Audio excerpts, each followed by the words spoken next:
left on the plate. It's delicious! For this recipe, we'll need 7 to 8 pieces of chicken.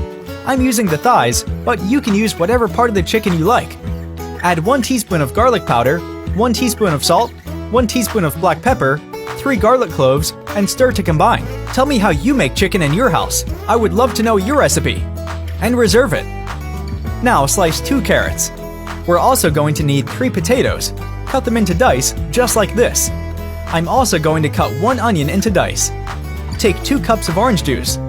In a pan, add oil, 2 whole garlic cloves, 2 bay leaves, peppercorns, 3 cloves, and stir them well to blend the flavors together. Add the chicken and fry it on both sides. And before I forget, tell me in the comments where you're watching us from so I can send you a special hug.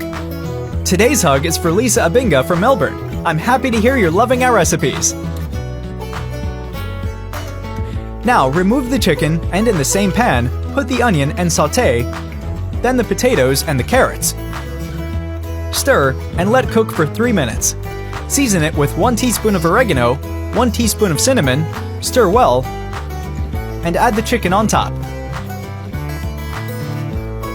To finish, pour the orange juice and let cook for 15 minutes.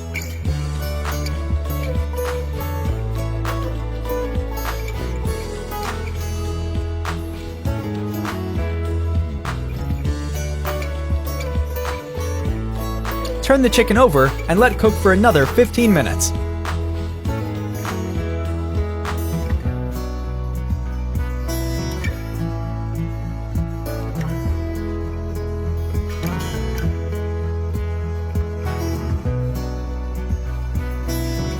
And our chicken is ready! Look how delicious it is!